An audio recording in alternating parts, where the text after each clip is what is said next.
모든 사람은 무거운 짐을 지고 세상을 살아갑니다. 그래서 늘 수고하고 힘이 드는 것입니다. 이런 우리들에게 필요한 것이 바로 힘입니다. 이 힘은 세상의 방법으로는 구할 수 없는 것입니다. 영적 동물인 인간이 세상에서 쉼을 위해서 주일날 골프를 하고 등산을 하고 취미생활을 하지만은 그런 활동으로 인해서 더욱 피곤할 뿐입니다. 세상의 무게로 얻게 되는 수고는 천지 만물의 주재자이신 하나님 안에서 힘을 얻어야 회복될 수 있는 것입니다. 그러므로 인간은 주일날 주님 앞에 나아가 말씀을 듣고 말씀으로 돌아가야 합니다. 마태복음 11장에 보면 예수님께서 12제자를 임명하는 일을 마치시고 이제 갈릴리에서 가르치시고 전도하시는 일을 계속하십니다. 그러면서 이 세대에 대해서 비유로 말씀하십니다. 이 세대를 무엇으로 비유할까? 비유하건대 아이들이 장터에 앉아 제 동물을 불러 이르되 우리가 너희를 향하여 피르를 불어도 너희가 춤추지 않고 우리가 슬피 울어도 너희가 가슴을 치지 아니하였다 한과 같도다. 예수님께서는 그 당시의 세태에 대해서 피리를 불어도 너희가 춤추지 않고 슬피 울어도 너희가 가슴을 치지 않는다고 말씀하십니다. 이것은 어린아이들이 모여서 결혼식과 장례식 놀이를 하는 것을 묘사한 구절입니다. 결혼식 놀이를 제안한 친구들이 피리를 불면서 신랑 신부 입장을 하는데도 춤추며 같이 하지 않았습니다. 장례식 놀이를 제안한 친구들이 다른 친구들에게 이 놀이를 하자면서 슬피 울어도 따라서 가슴을 치며 슬피 울지 않았습니다. 이 말씀은 복음을 전하는 일꾼들이 아무리 복음을 전하여도 그 당시 복음에 대해 무관심했던 이스라엘의 시대적 상황을 말씀하고 있는 것입니다. 특히 예수님은 권능을 많이 행하신 고을들이 회개하지 않는 것을 책망하셨습니다. 그리고 다음과 같이 말씀하십니다. 화 있을진저 고라시나 화 있을진저 벳세다야 너희에게 행한 모든 권능을 두로와 시돈에서 행하였더라면 그들이 벌써 베옷을 입고 제양자 회개하였으리라. 고라신과 벳세다는 가버나움에 인접해 있는 지역입니다. 그리고 이 지역에서 예수님께서는 가장 많은 이적을 행하셨습니다. 그럼에도 불구하고 이 두 성은 회개하지 않았던 것입니다. 그러므로 오히려 온갖 재앙을 그들은 자행하였습니다. 우리 지도에 나오고 있죠. 갈릴리 바다를 중심으로 한 지역입니다. 예수님께서는 책망과 함께 심판날에 두로와 시돈이 너희들보다 견디기 쉬울 것이라고 저주하십니다. 두로와 시돈이 어떤 것입니까? 우상 숭배와 죄로 인해서 구약 선지자로부터 많은 책망을 받았던 지역입니다. 그런데 복음을 받아들이지 않는 고라신과 벳세다가 이 두로와 시돈보다도 더 견디기 힘든 심판을 받을 것이라고 말씀하시는 것입니다. 결국 예수님께서 하시려고 하는 말씀은 이 세대가 완악하여져서 복음을 전하여도 복음을 받아들이지 않는 것을 한탄하신 것입니다. 아무리 복음을 전하여도 복음을 받아들이지 않고 아무리 이적과 기적을 행하여도 변하지 않는 유대인들을 보면서 예수님은 과연 어떤 생각을 하셨겠습니까? 그것은 제자를 삼는 것이었습니다. 제자들과 함께 생활하며 그들의 삶 가운데서 가르치시기를 예수님께서는 원하셨던 것입니다.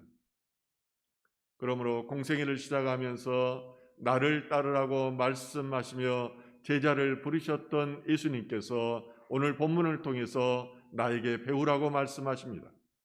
오늘 본문 11장 28절은 다 내게로 오라고 시작하십니다.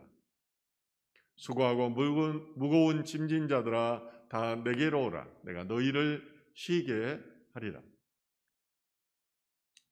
먼저 수고하고 짐이 많은 사람들은 피곤해 있는 사람들을 의미합니다. 무거운 짐진 자들은 무거운 짐들을 짐으로 피곤하게 되었습니다. 이 세상을 살아가는 우리들이 얼마나 피곤합니까? 자식 걱정, 부모 걱정, 그리고 직장 걱정으로 인해서 많은 우리는 짐을 지고 있습니다. 그래서 이 땅을 살아가는 부모들은 참으로 위대하다는 생각을 하게 됩니다. 특히 피곤하고 지친 마음을 누구에게 하소연할 수가 없습니다. 혼자 지고 혼자 걸어가야 하는 것입니다. 그래서 김현승 씨의 시 아버지의 마음 중에는 이런 구절이 있습니다. 아버지의 눈에는 눈물이 보이지 않으나 아버지가 마시는 술잔에는 눈물이 반이다. 아버지는 가장 외로운 사람들이다. 이런 아버지의 심정을 누가 알아주겠습니까? 집에서는 바가지요, 자녀들은 투정입니다. 그러면 아버지의 기댈 곳은 어디냐는 것입니다. 이 관점은 어머니에게도 적용됩니다. 그리고 자녀들에게도 그대로 적용됩니다. 자녀들도 누구 하나 자신의 고민을 들어줄 사람이 없습니다. 자신의 문제를 상담할 선생님도 부모님도 없습니다. 그래서 그들은 수고하고 무거운 것입니다. 그런데 아버지된 우리들을 향해서 주님께서 말씀하십니다. 수고하고 짐진 자들아 다 내게로 오라. 그렇습니다. 세상이 우리의 무거운 짐들을 해결하지 못합니다. 평생을 우리는 이 짐들을 지고 수고하며 싸우며 살아가야 하는 것입니다. 그리스 신화에 나오는 시지프스는 지혜가 뛰어난 인물로 알려져 있습니다. 지혜가 뛰어난 시지프스도 그가 병들게 되었을 때 그 지혜를 또 한 번 발휘합니다. 죽음 앞에 선 시지프스는 죽으면서 아내에게 그렇게 말합니다. 나의 장례식을 결코 하지 말라. 그리고 시지프스는 죽고 나서 신에게 부탁합니다. 하루만 지상의 세계로 보내주면은 장례식도 올려주지 않는 고약한 아내를 벌주고 다시 오겠다는 것입니다. 이렇게 해서 다시 지상으로 내려간 시지프스는 그대로 세상에 눌러 앉고 맙니다. 살 만큼 살다가 그는 다시 죽게 되었습니다. 이때 신은 자기를 속인 시지프스에게 벌을 주었는데 그것은 언덕길로 바위를 굴러 올리게 한 것이었습니다.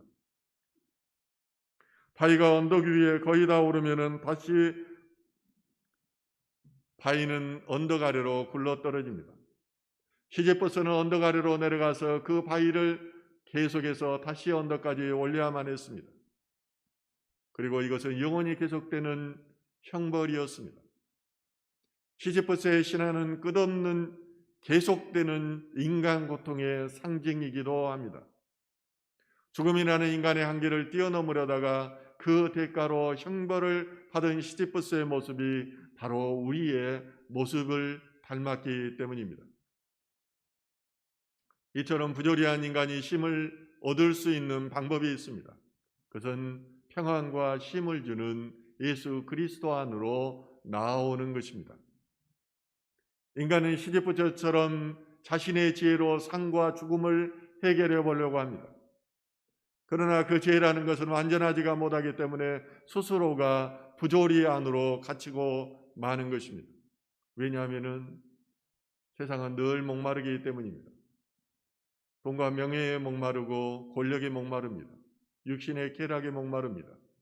그러나 이런 것들은 정상을 향해서 돌을 굴리는 시지프스처럼 인간을 더욱 목마르게 하고 좌절하게 할 뿐입니다.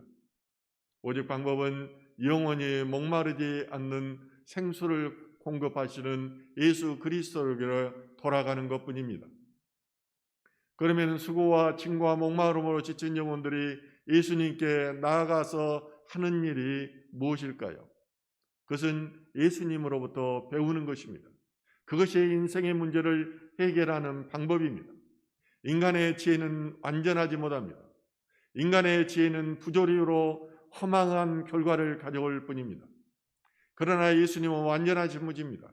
인생의 문제를 알고 계시고 그 문제를 체험하셨으며 십자가 위에서 그 문제를 해결하신 분입니다. 그러므로 아무리 복잡한 인간의 문제라도 예수님의 십자가 밑에서 해결하지 못할 것이 없는 것입니다. 예수님이 처음이자 미래이며 시간과 공간을 뛰어넘으신 분에게 인생의 모든 문제에 답을 가지고 계십니다. 마태복음 11장 29절과 30절에는 이렇게 말합니다. 나는 마음이 온유하고 겸손하니 나의 멍에를 메고 내게 배우라. 그리하면 너희 마음이 쉼을 얻으리니 이는 내 멍에는 쉽고 내 짐은 가벼우니라 하시니라. 죄와 죽음의 고통으로 신음하고 있는 죄인들을 향해서 다 내게로 오라고 주님께서 부르십니다. 예수님께서는 자신에 대해서 소개하기를 마음이 온유하고 겸손하다고 말씀하십니다. 성경에서 말하는 것 중에 중요한 것은 마음입니다. 마음에서부터 좋은 의도가 나오고 나쁜 의도가 나옵니다. 그래서 사람들은 이 마음을 잘 다스려야 하는 것입니다. 인생의 성공과 실패의 근원이 다 마음에 달려있기 때문입니다. 그런데 예수님께서 자신의 마음이 온유하고 겸손하다고 말씀하십니다.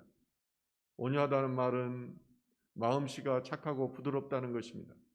겸손하다는 말은 스스로 자신을 낮추시고 십자가에 달리실 만큼 그렇게 낮아지신 분이라는 것입니다. 이런 주님께서 나에게 배우라고 말씀하십니다. 그것도 그냥 배우는 것이 아니라 멍에를 메고 나에게 배우라고 말씀하십니다. 멍에를 맨다는 것은 이스라엘의 농경 문화를 이해하면 좀 더 쉽게 와닿습니다. 멍에는 소나 나귀가 짐을 끄는데 동물들이 한 짝을 위해서 쟁기나 수레를 끌고 갈 수 있도록 목의 양쪽으로 매는 막대를 말합니다. 그러므로 멍에를 맨다는 것은 예수 그리스도와 교제를 한다는 것입니다. 이 가축은 양쪽으로 멍에를 메고 한 발 한 발 보조를 맞춰서 나아가야 하기 때문입니다. 우리는 하나님의 일을 하는 동역자들입니다. 예수님께서는 주님의 일을 하는 우리와 세상 끝날까지 너희와 함께 하시라고 약속해 주셨습니다. 목회자가 행복한 이유는 예수님이 동행해 주시기 때문입니다. 성도님들이 행복한 이유는 주님께서 평생 동안 동행해 주시기 때문입니다. 우리는 그리스도와 함께 일하는 자로서 늘 그와 교제해야 합니다. 멘테니는 이렇게 말을 합니다. 우리는 일하도록 멍에를 메었습니다. 그러므로 부지런히 일해야 합니다. 우리는 복종하도록 멍에를 메었습니다. 그러므로 겸손하고 인내해야 합니다. 우리는 서로 동역자인 종으로 함께 멍에를 메었습니다. 그러므로 성도들끼리 친밀히 교제해야 하는 것입니다. 특히 유대인들은 제자가 랍비의 가르침을 따라 지켜야 될 의무와 책무를 멍에를 맨다는 표현으로 나타냈습니다. 어떤 의미로 보든지 예수님과 함께 멍에를 맨다는 것은 실로 영광스러운 일이 아닐 수 없습니다. 또한 감격스러운 일이 아닐 수 없습니다. 왜냐하면 전지에 전능하신 힘이 센 예수님께서 우리 대신에 사랑으로 멍에의 짐을 대신 져주시기 때문입니다. 그러므로 내 짐이 가볍기 때문입니다. 또 한편으로 나의 멍에를 메고 내게 배우라는 구절은 마태복음 16장 26절의 말씀과도 맥을 같이 합니다. 자기를 부인하고 자기 십자가를 지고 나를 쫓으라. 자기를 부인한다는 말씀은 소극적으로 자기 중심적인 것을 그치고 하나님 중심적으로 사는 것을 의미합니다. 자기를 부인하지 않으면 하나님 중심으로 살 수가 없기 때문입니다. 내 중심에는 돈이 있고 늘 세상이 있습니다. 이것 때문에 하나님 중심으로 살아갈 수가 없는 겁니다. 자기 십자가를 진다는 말씀은 적극적으로 그리스도의 복음을 위해서 자기를 죽이고 희생하는 것을 의미합니다. 당시 제자들은 예수가 십자가를 지고 처형장까지 가서 못 박히는 것이 무엇을 의미하는지 잘 알았습니다. 우리가 생각하는 추상적인 그런 십자가가 아닙니다. 이 말은 죽음을 의미합니다. 죄의 짐을 벗어버리고 예수 그리스도의 온유와 겸손의 멍에를 짐으로써 구원을 얻게 된다는 것을 의미합니다. 멍에를 맨다는 것은 복종을 의미합니다. 이와 관련해서 스펄전 목사님은 이렇게 이 구절을 해석하고 있습니다. 나의 멍에를 매라는 의미는 만일 너희가 나에 의해 구원받기를 원한다면, 너희가 살기를 원한다면, 너희가 영생을 얻기를 원한다면 너는 나를 주인으로 모시고 너희 자신이 나의 종이 되어야 된다. 만일 그렇지 않는다면 너의 영혼은 힘을 얻을 수 없을 것이다. 내가 살아나 있는데, 내가 주인 되는데 어떻게 힘이 있겠습니까?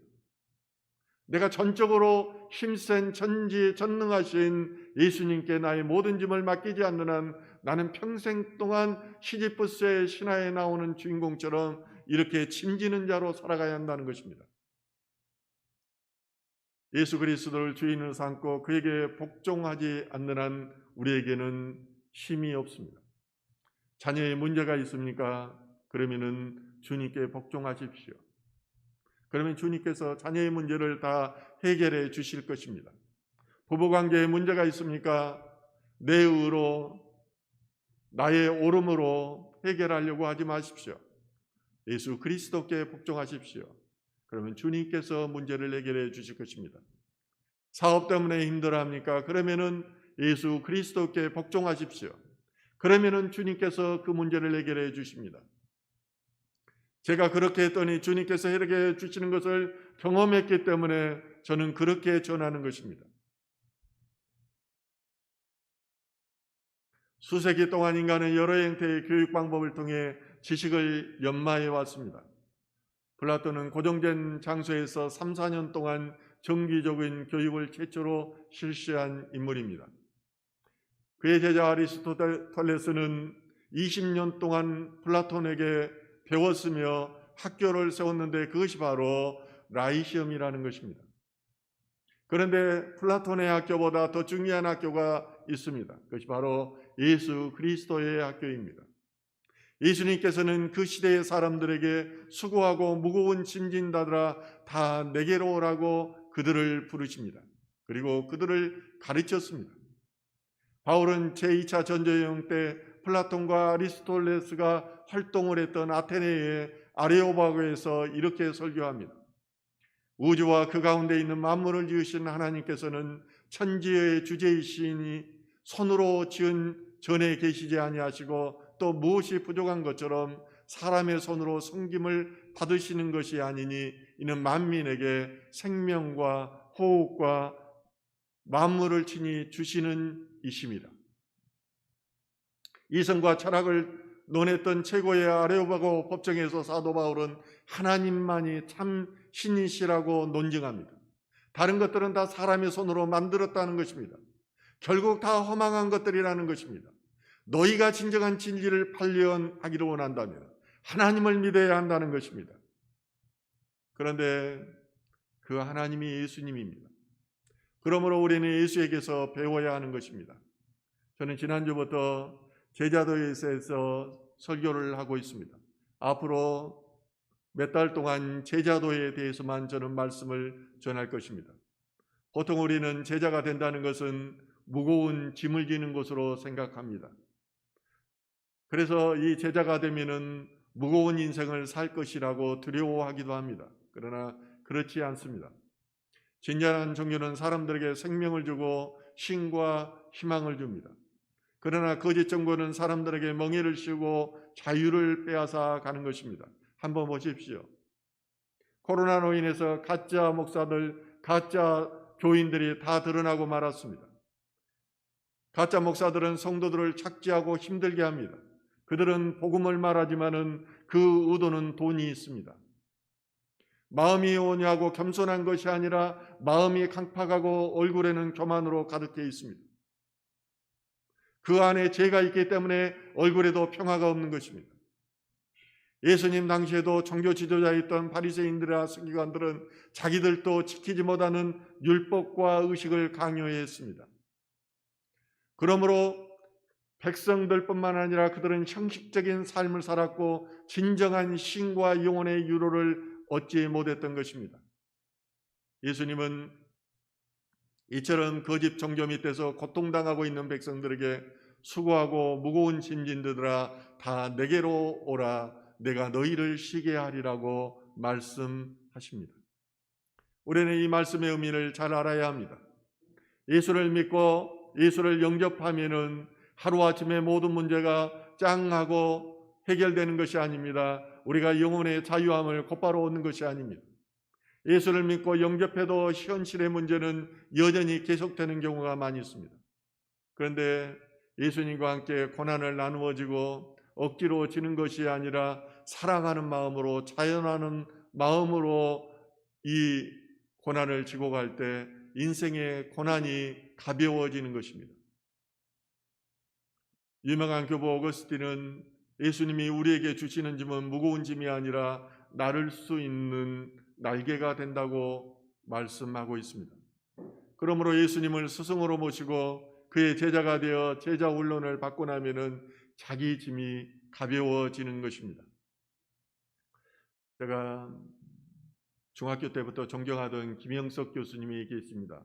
지금 이분이 102세가 돼서 연세대학교 철학과 명예교수로 계시는데 얼마 전에 보니까 모 언론사 기자와 인터뷰를 한 내용이 나와 있었습니다. 그의 인터뷰 내용을 소개하고자 합니다. 자신이 100세를 살아보니 알겠다는 것입니다. 아무리 행복하여지고 싶어도 행복해지기 힘든 사람들이 있다는 것입니다. 그 사람들이 어떤 것인가를 자기가 보았더니 정신적인 가치를 모르는 사람들입니다. 왜냐하면 물질적 가치에는 만족이 없기 때문에 행복을 가져다 주지 못한다고 그런 말합니다.